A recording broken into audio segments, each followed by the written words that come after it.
एक छोटे से गांव के पास एक जादुई जंगल था जहां कोई भी जाने की हिम्मत नहीं करता था। कहते थे कि वहां एक अनमोल गहना छिपा हुआ है जो किसी के जीवन की हर समस्या का हल कर सकता है। लेकिन उस गहने की रक्षा एक पुराने शक्तिशाली वृक्ष द्वारा की जाती थी जिसे जादुई वृक्ष कहा जाता था। गांव में एक युवा लड़का अर्जुन था जो हमेशा अपने गांव की भलाई के बारे में सोचता था। गांव में सूखा पड़ा था और लोगों के पास खाने के लिए कुछ नहीं था। अर्जुन ने ठान लिया कि वह जादुई जंगल में जाएगा और गहना खोजेगा। तो सम्मान था।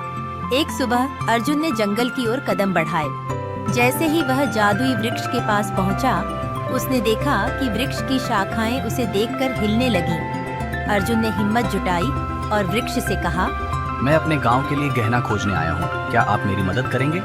वृक्ष ने कहा, गहना सिर्फ उन लोगों को मिलता है जो सच्चे दिल से आते हैं, लेकिन ध्यान रखो, तुम्हें अपनी ईमानदारी और साहस को साबित करना होगा। अर्जुन ने अपनी यात्रा शुरू की और रास्ते में कई कठिनाइयों का सामना किया। उसने एक बाढ़ से गुजरने वाली नदी को पार किया, एक अंधेरी गुफा में भूतों का सामना किया और जंगली जानवरों से बचा। हर बार उसने अपनी बुद्धि और साहस का प्रयोग किया। आखिरकार अर्जुन एक चमकती गुफा में पहुंचा जहां वह गहना रखा था। लेकिन जैसे ही उसने उसे छुआ, उसे एक आवाज सुनाई दी। क्या तुम सच में इसे लेना चाहते हो? इसके साथ एक जिम्मेदारी आती है। हाँ, मैं अपने गांव की भलाई के लिए इसे लेना चाहता हूँ। तो तुम्हें अपनी इच्छाओं का उपयोग सही ढंग से करना होगा। हर बार जब तुम इसे प्रयोग करोगे, तुम्हें किसी और की मदद करनी होगी। अर्जुन ने गहना ले लिया और अपने गांव लौट आया। उसने पहले दिन ही गहने की शक्ति से गांव में पानी की एक बड़ी धारा बहाई।